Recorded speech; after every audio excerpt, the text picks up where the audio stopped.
Bhakti Devi ki jai. Sankirtan Yagya ki jai. Samaveta Bhakta Vrinda ki jai. Gaur Premanande Hari Hari Bol. All glories to the assembled devotees. Hare Krishna. All glories to the assembled devotees. Hare Krishna. All glories to the assembled devotees. Hare Krishna. All glories to Sri Sri Guru and Sri Gauranga. Hari Hari Bol. Hari Bol.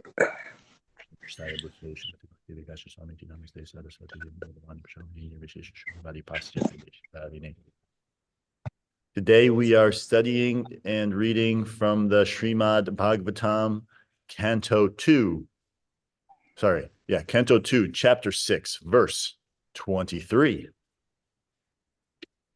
So we'll start call and response with the Sanskrit.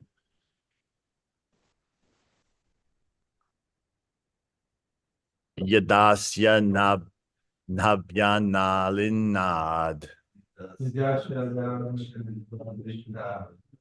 Aham asam mahatmana. Navidam yagya samparan. Purushav Shavayavan Rite. Yadasya Nabhyanalinad. Aham Asam Mahatmana. Navidam Yagya Sambharan. Purushavayavan Rite. Yadasya Nabhyanalinad. Aham Asam Mahatmana. Navidam Yagya Sambharam. Purushavayavan Rite. Devotees in the temple? Anyone?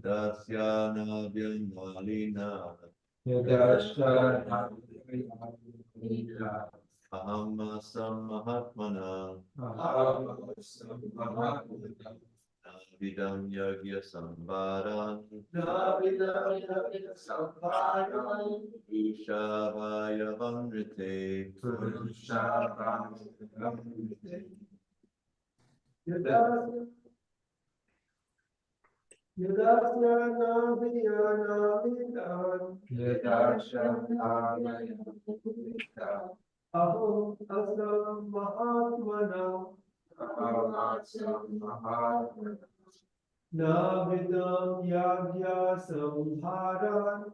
Navidam yagya samharan.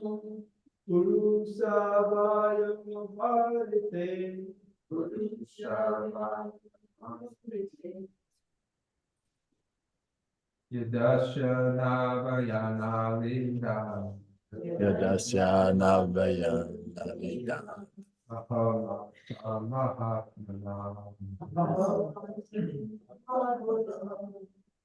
Navidam yagya samparan. Purushavaya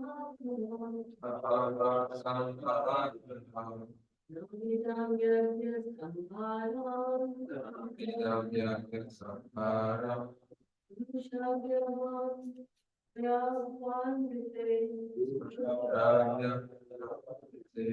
Yadasya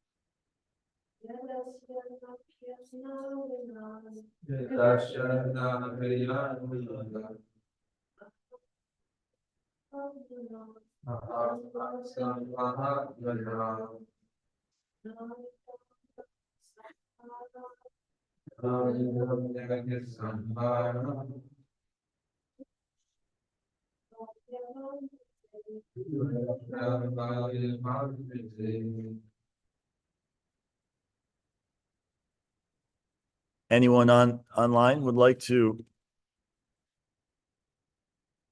chant the verse? No? यदास्यानाभ्यां नलिनाद् अहम् आसं महात्मना नविदं यज्ञसंभारान् पुरुषावयवान् ऋते हरे Krishna Hare Krishna. Okay. Hare Krishna Prabhu. Yes, Mataji. Yadasya naibon nalinad asham aham asam mahatmana navidam yagna sambharan purusha abbavan rite. Hare Krishna. Hare Krishna. Okay, word for Hare word. Hare Krishna Prabhu. Go ahead. Yadasya nabhyam nalinad aham asam mahatmanaha navidam yagya sambaram purusha vayavan lite. Hare Krishna. Hare Krishna.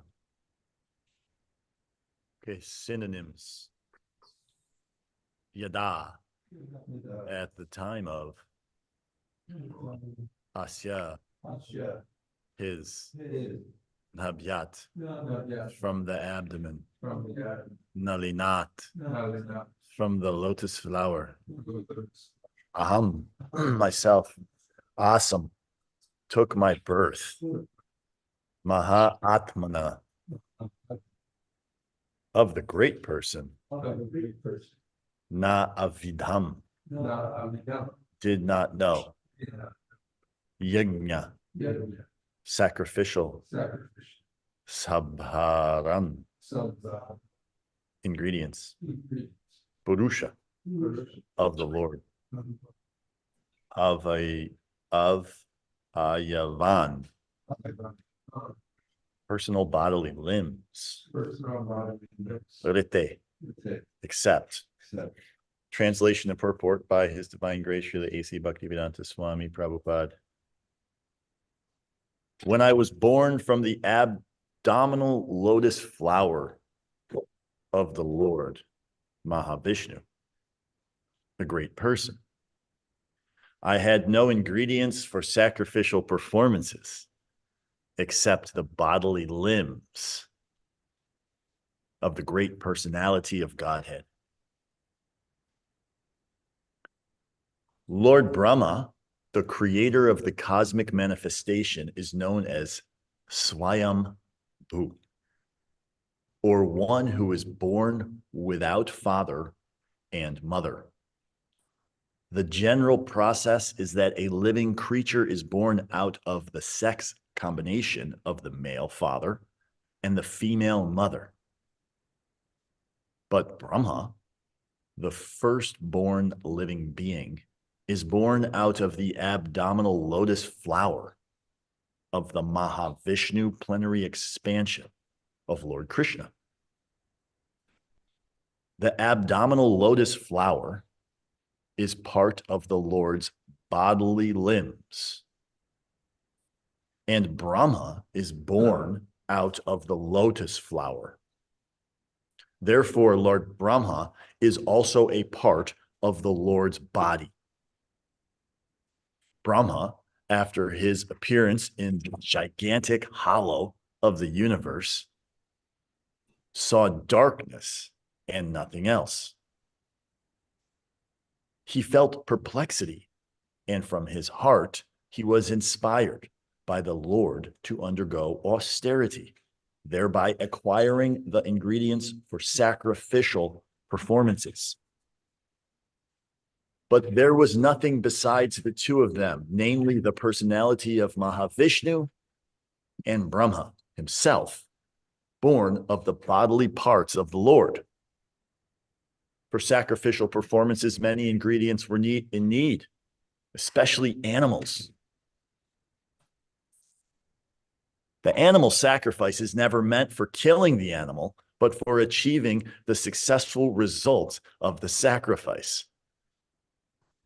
The animal offered in the sacrificial fire is, so to speak, destroyed, but the next moment it is given a new life by dint of the Vedic hymns chanted by the expert priest. When such an expert priest is not available, the animal sacrifice in the fire of the sacrificial altar is forbidden. Thus, Brahma created even the sacrificial ingredients out of the bodily limbs of the Garbhodakshai Vishnu, which means that the cosmic order was created by Brahma himself. Also, nothing is created out of nothing, but everything is created from the person of the Lord. The Lord says in the Bhagavad Gita 10:8, Aham sarvasya prabhavo mata sarvam pravartate. Everything is made from my bodily limbs, and I am therefore the original source of all creations. The impersonalists argue that there is no use in worshiping the Lord when everything is nothing but the Lord himself. The personalist, however, worships the Lord out of a great sense of gratitude, utilizing the ingredients born out of the bodily limbs of the Lord. The fruits and flowers are available from the body of the earth, and yet Mother Earth is worshipped by the sensible devotee with ingredients born from the earth. Similarly, Mother Ganges is worshipped by the water of the Ganges, and yet the worshiper enjoys the results of such worship. Worship of the Lord is also performed by the ingredients born from the bodily limbs of the Lord, and yet the worshiper, who is himself a part of the Lord, achieves the result of devotional service to the Lord. While the impersonalist wrongly concludes that he is the Lord himself, a personalist, out of a great gratitude, worships the Lord in devotional service. Knowing perfectly well that nothing is different from the Lord, the devotee therefore endeavors to apply everything in the service of the Lord because he knows that everything is the property of the Lord and no one can claim anything as one's own. This perfect conception of oneness helps the worshiper in being engaged in his loving service.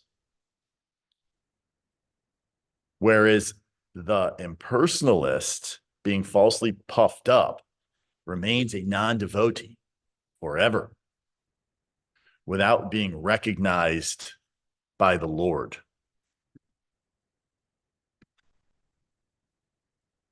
Om Jnana Timirhandasya Gananjana Shalakaya Chakshulun Militam Jaina Tasmai Shri Guruve Namah Shri Chaitanya Manopishtam Shtapitam Jaina Bhutale Svayam Rupa Kadhamayam Tadati Sva Padakita Jai Shri Krishna Chaitanya Prabhu Nityananda Shri Advaita Gadadhara Shiva Sadi Gaura Bhaktavinda Hare Krishna Krishna Krishna Hare Hare Hare Rama Rama Rama Hare Hare Nama Om Vishnu Padaya Krishna Prastaya Bhutale Shrimati Bhakti Vikasha Swami Iti Namine Nama Om Vishnu Padaya Krishna Prastaya Bhutale Shrimati Bhakti Vedanta Swami Iti Namaste Saraswati Deve Gauravani Prachaline Nirvishesha Shunyavadi Paschate Deshatarine.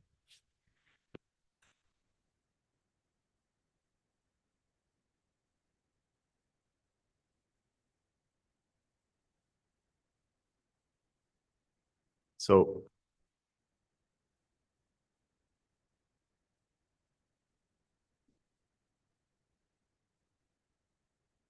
I don't think I chanted Om Namo Bhagavate Vasudevaya, did I? Let me do that. Just although it's out of order, we'll do it just to invoke Om Namo Bhagavate Vasudevaya. Om Namo Bhagavate Vasudevaya. Om Namo Bhagavate Vasudevaya. Om Namo Bhagavate Vasudevaya. Om Namo Bhagavate Vasudevaya. Om Namo Bhagavate Vasudevaya. Okay, thank you. Before I begin, I'd just like to ask for the blessings of all the devotees here and all the senior devotees throughout the whole universe to give me blessings and help me speak something in line with the message of Srila Prabhupada and the Acharyas. So I'll read this verse once again. Very cool verse. When I was born from the abdominal lotus flower of the Lord, Mahavishnu, the great person, I had no ingredients for sacrificial performances except the bodily limbs of the great personality of Godhead. So here we have Lord Brahma describing his experience of being born and the creation and where he came from. And as he describes that he was born from the abdominal lotus flower of the Lord. So that's pretty far out. We've never seen that happen with our own personal eyes. So it may be difficult to conceive of that. How does something like that happen? A superior being like Lord Brahma, someone that from our own minds, we can't really conceive of the power that Lord Brahma has.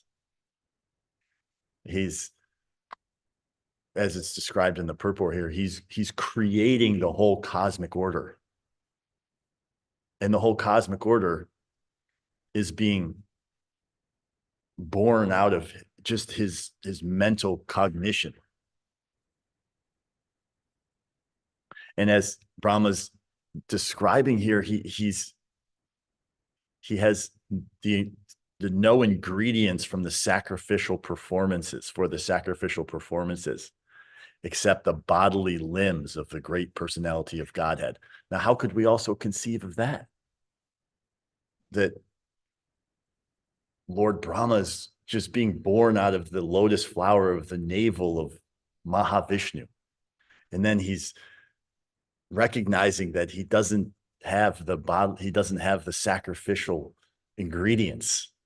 So he uses the limbs of the personality of Godhead. It's really far out. They say truth is stranger than fiction. But the question is, how do you really conceive of this as truth? Because we've been led to believe that everything needs to have a logical progression and that there is an explanation and a conceivable ability to perceive what's happening, track it from the beginning, and categorize it, and that we can, with our senses, perceive everything and then explain it and figure it all out. But what we understand from Srila Prabhupada and the Vedic scriptures is that actually this is not an accurate way to try to understand our surroundings and understand ourselves. And the reason why this is not an acceptable way is because as we perceive things from our own senses and our own mind, there's 4 defects. All conditioned living beings have 4 defects. The first defect is to commit mistakes. Just like we think we discover something. but actually it's already been discovered. Actually, what we think we discovered is not what we thought it was. Does anyone have an example of that?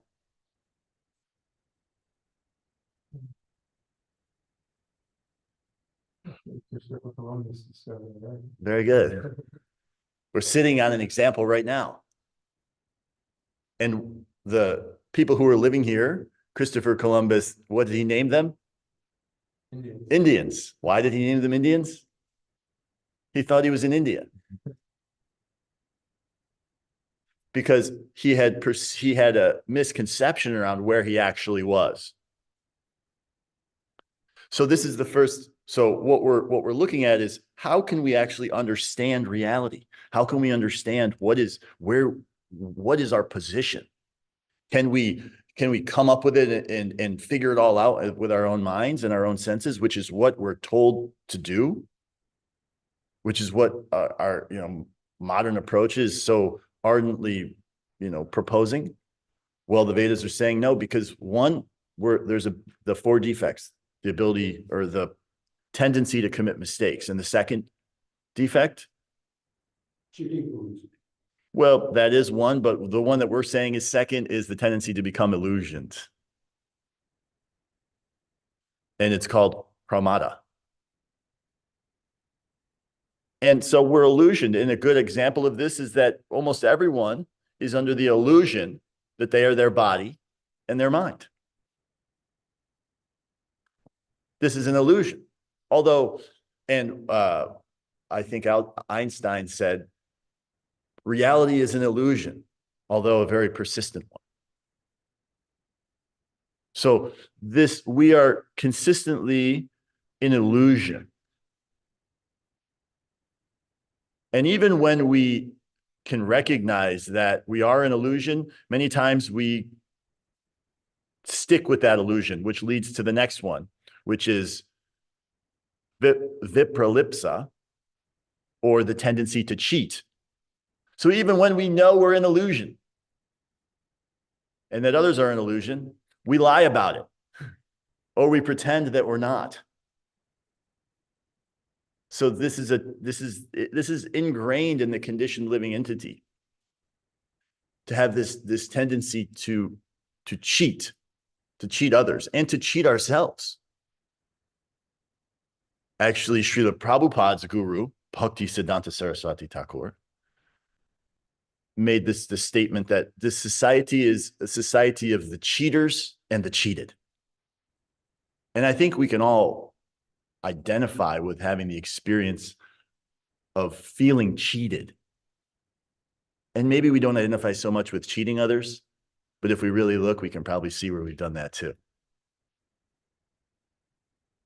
So the fourth defect of the conditioned humans is kadanapatava, is the imperfection of our gross senses. So, for example, no matter how high-powered a telescope or a microscope might be, there's a limitation from our physical senses. So, however high quality the glass is in the microscope or in the telescope, however sharp that camera lens is, our senses, our eyesight, our seeing, is limited. And in that limitation, there's only so much we can actually perceive. And we know for certain there is so much that's outside of our perceptive ability that's even going around us in this moment right now. And even other types of living entities can see so many things that we can't see, or hear things that we can't hear, like ultrasonic sound, or how an insect sees many different aspects of color variations. So there's aspects of reality that, as we in the conditioned state or with our limited senses, cannot perceive and cannot accurately, even if we can see it, What is that? As you know, I can't see what's over there. It's on the sheet. I can't really read it. And so these four defects, these limit our ability to make an accurate assessment of the reality that we are operating in. So that leads us to the Vedic, or the kind of enlightened way of trying to understand. How do we understand? If we can't make the assessment on our own, we have to take knowledge from a source that can understand it, that has an understanding of the whole truth of reality. So this is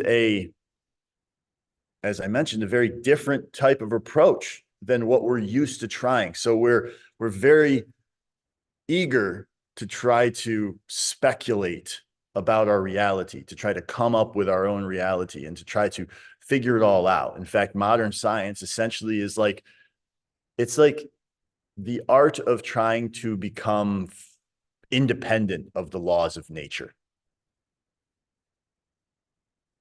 There's always this, Prabhupada would call it, like, it's like a post-dated check that the idea is that we're going to set up a situation where eventually we're going to overcome these challenges in the world. And what are the four challenges? The four big problems that everyone is really facing: birth, death, old age, disease. This is the real problem.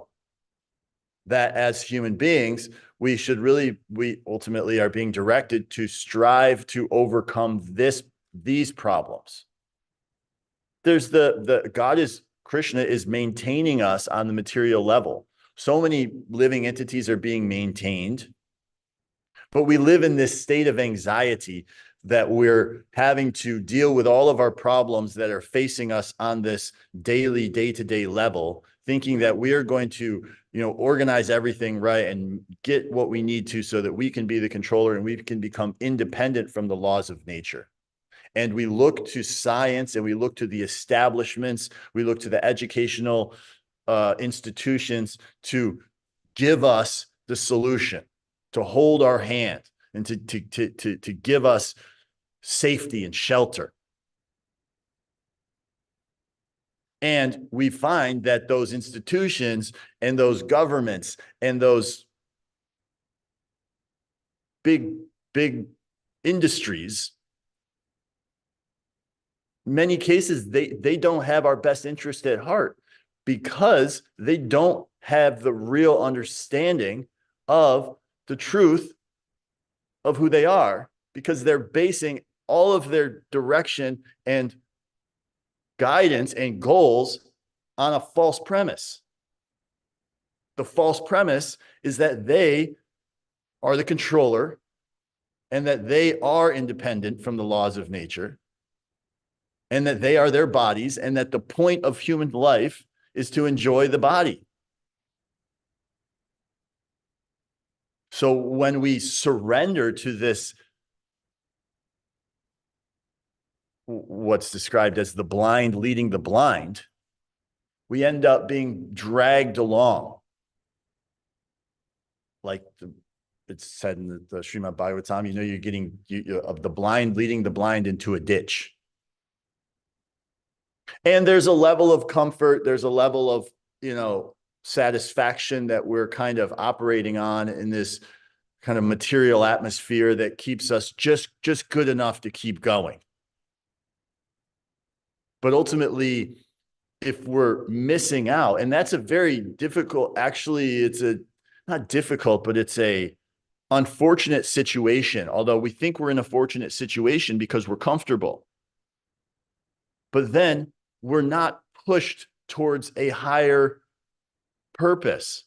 We're not pushed toward trying to find something different, something better, something greater with our human form of life, because it's described that this human form of life is meant for achieving spiritual realization, for achieving Krishna consciousness. Out of the 8.4 million species of life, This human form of life is a perfect opportunity for us because we have the ability to conceive of the higher truths. And there's just enough suffering there, because if we're in this, demigods, or we go above and beyond this, there's so much enjoyment that it's very difficult to come out of that. So when we come into this human form of life, there's just enough suffering to push us into the direction of spiritual realization. But also we see so many millions and billions of people are not accepting this suffering as a fortunate situation. They're accepting it as something that they have to overcome. So they're utilizing the scientific method, the scientific approach of perceiving and, trying to optimize everything and getting it to a point where they can actually find happiness, but it's not happening. So where does that leave us? It leaves us with trying to actually take our consciousness and utilize direction and guidance from higher spiritual truths, higher spiritually evolved living entities, and ultimately from Krishna himself, which is in the Srimad Bhagavatam and the Bhagavad Gita and other Vedic scriptures. But we are accepting that is the supreme truth. It is not a position that we are required to evaluate reality and come up with a solution. The solution is already there. And that solution is given to us, and we're guided and we're directed by the Srimad Bhagavatam and the Bhagavad Gita. Even though it may seem hard to believe or hard to accept. I mean, from the modern mindset, how could we think that a person was born out of a lotus flower and they created the world from sacrificial limbs of the Lord? But ultimately, we all have to come to a point of accepting or believing something that is very difficult to conceive of, because what is the general idea? That there was a big bang, and the big bang came out of nothing, and from the big bang, order came, and here we have it. Now we're sitting here eating Doritos and watching television. Well, we're not, but some people are. Which goes against many of the laws of science in a sense. I mean, how are we seeing explosions creating order? But we're believing and accepting that a bang happens, and then from that bang, everything is perfectly in order. And then we have consciousness and love and hate, and all of these things somehow arose out of nothing. So to accept that also, I mean, if you really boil it down, it's very difficult to accept. But we have to accept that there's something happened to start something, because here we are.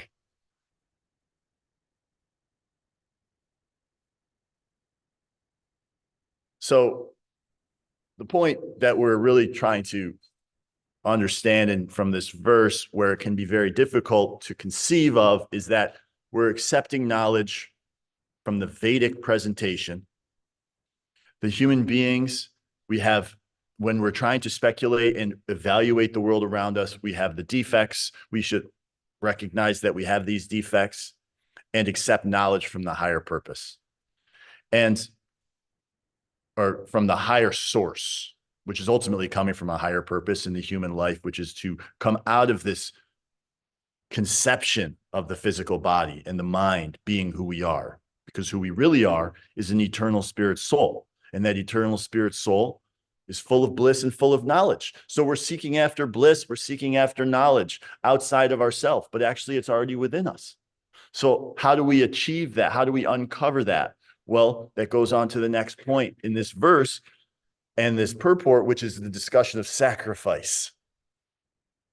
Now, myself, and I think many other people would think, when you start hearing about sacrifices, especially when we're talking about animal sacrifices, we're thinking something very gruesome. Like I was mentioning this earlier, like there's this movie, Indiana Jones, which I don't know which one it was, but there was like this point where Indiana Jones goes into this, like, he's in this like temple in a Kali temple in India or something.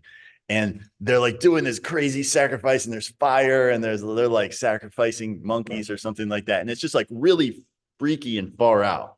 So like when I think about sacrifices before I came to Krishna consciousness, I think like, are we talking about sacrifices like that? Like you got like fire, or like the Aztec ancients like sacrificing people and the sun god, like sacrifice. Although we're seeing in this verse that animal sacrifice, when performed by qualified priests, is accepted, but in the sense that when it's done, the animal is achieving a new body. But that in this modern age, the sacrifice is, in the age of Kali, is the Sankirtan Yajna, the Sankirtan sacrifice, the Sankirtan austerity, which is chanting the holy names of Krishna together, congregationally. So just as Lord Brahma here had to establish and create the universe from the get the ingredients for his sacrificial performance from the limbs of Krishna, of the great personality of Godhead, we too have to establish our own creation and understanding of ourselves through the sacrifice of chanting the names of God and Krishna. So Krishna's name is non-different than Krishna, which, as I was reading this purport today, I hadn't thought of this before, but it came into my head as it's described in the purport that we're worshiping the Ganges with the water of the Ganges, and we're getting the result. We're worshiping the earth with ingredients from the earth and getting the result. In the same way, we're worshiping Krishna with Krishna, because Krishna is not different than his name. It never dawned on me until I was reading this. So we're actually worshiping Krishna with Krishna. And that's a sacrifice that's allowing for the emergence of the within ourselves, of our spiritual self, to come out, and the contaminations that we are covering us and keeping us in illusion to actually fall away. So it's the most auspicious opportunity for us to bring ourselves into this Sankirtan Yajna, chanting the names of Krishna, so that we can remove the illusion, remove the contamination, and see the truth of who we really are. So we don't need to sacrifice animals or anything else in this age, because we don't have the qualification for that.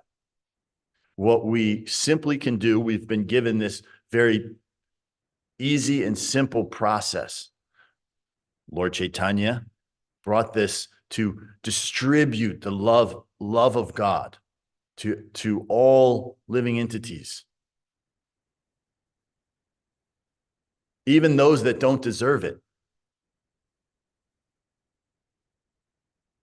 in this very difficult time. So on one side, it's said that Kali Yuga is an ocean of faults. And we can all see that it does seem like there's an ocean of faults. And it can seem like, how can we navigate our way through this difficult world that we live in?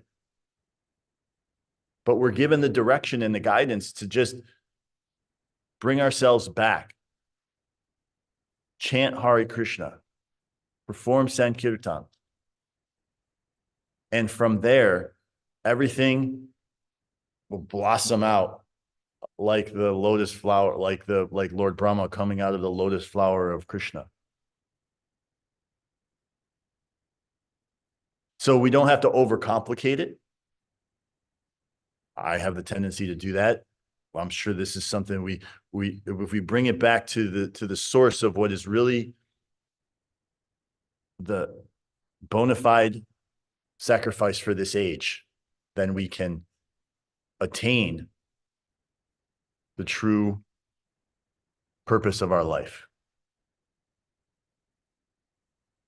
So one other point of this purport is that Krishna says, or Prabhupada says, that the devotees, he speaks about impersonalism here. I won't get into that too much here, but he speaks about gratitude, that the devotees are having gratitude. Gratitude for what? That we have this opportunity to worship and serve Krishna, and that we've come to the position of having the knowledge and ability to make that connection in our life. So this is a very worthwhile point to meditate on and to allow to come up for us, is this gratitude. It's easy to start to feel like contemptuous or resentful or something in relation to things not going our way in spiritual life and material life. Like that energy can flow into us. But if we can battle it back with the mindful practice of gratitude for what we've been given and the intelligence that we have and the ability to actually recognize our position and come closer to Krishna, then it will help us and guide us in our spiritual life. So I'd like to open up for any discussion. There's a lot of interesting points in this verse, in this purport. If anyone has any questions or discussions that they'd like to say in relation to this, let's do it. We can start with anyone in the temple room. Any thoughts that have come up? Yes. Thanks for the class. It was nice. I had some work stuff happening while you were reading the purport. Where he said I have nothing but the sacrificial limbs of the Lord to use. What exactly does it talk about that, or does Prabhupada when we're talking about what exactly that means? Not really. Like I'm trying to picture. Yeah, so I think it gets in the verse before this and the verse after it discusses it a little bit more. Okay. But yeah, it doesn't say much. So it says the abdominal lotus flower is part of the Lord's bodily limbs, and Brahma is born out of the lotus flower. So yeah, somehow he's connecting in with the limbs of Krishna to bring out the sacrificial ingredients, but I can't say much more on it. Okay. Thanks. Yeah.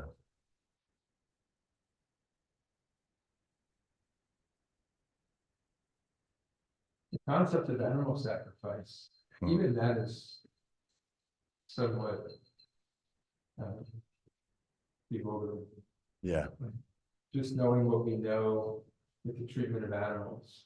Like we would think, like when we talk about animal sacrifice, like you were explaining in the movie, you know, we think it is some type of satanic ritual. Mhm. And then we see how animals are maybe not sacrificed, but killed. I mean, they're not for a sacred purpose, but they're killed all the time, and that's what we kind of equate to. You know, it's like this mass slaughter of animals. And I think it was Lord Buddha. One of the purposes of his incarnation was that people were utilizing the sacrifice of animals when they were unqualified. Mhm. It was forbidden, but yet they used it to justify eating meat, and just acting in ways that were inappropriate.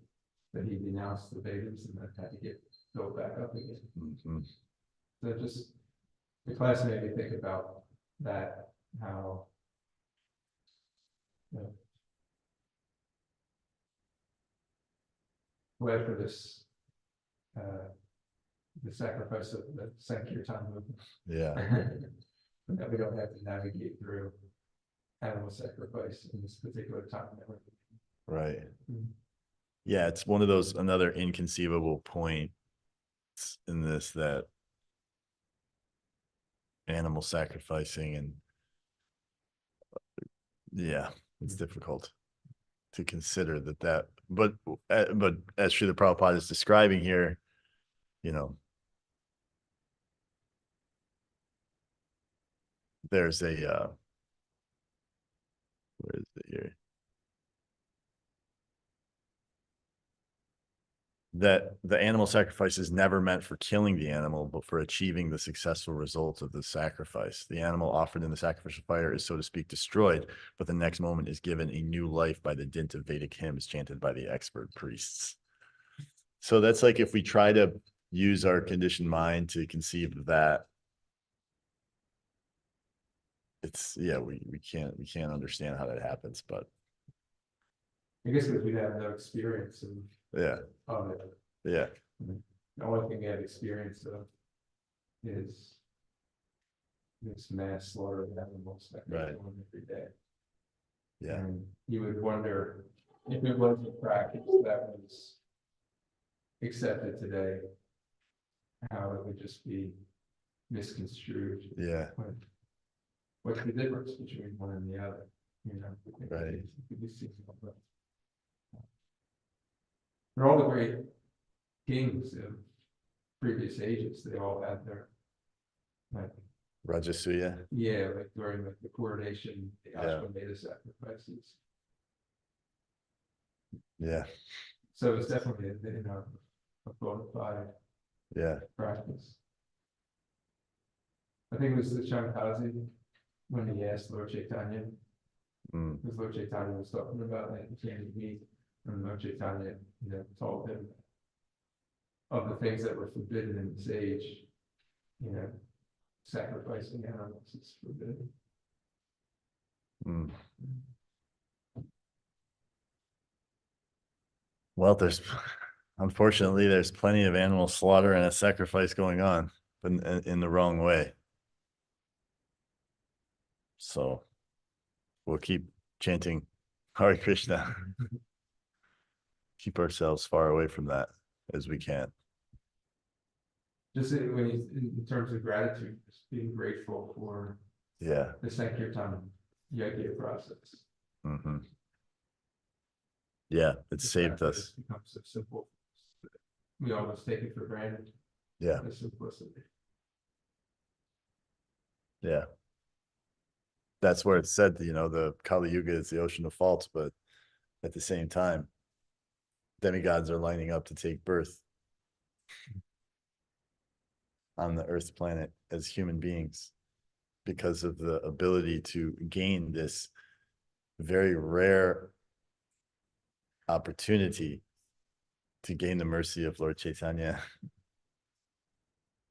And ultimately, what come out of the material engagement to go back to the spiritual world, to come out of this place we've gotten ourselves into,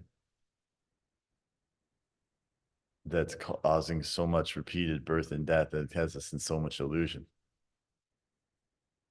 We have one, Bhakti David, yes. Oh, Hare Krishna Prabhu, please accept my humble obeisances. All glories to Srila Prabhupada. I was just looking up that in Srimad Bhagavatam, like Canto 11 in the purport, it says about an animal sacrifice that's perfectly performed. The sacrificed animal immediately goes to the heavenly planets of the demigods and the forefathers. Because I was wondering what kind of what happens to the living entity in the form of an animal when it's sacrificed. Is it beneficial or is it some kind of punishment? So I was kind of interested in finding that out, and just thought I'd bring that up. Hare Krishna. Hare Krishna. Okay, so they go to the heavenly planets. But they also get a new body, fresh body. When I understand the animals, when they're sacrificed, it's like older animals. So, yeah. Anything else out there? Anyone else want to say anything? Want to share anything or any points to make?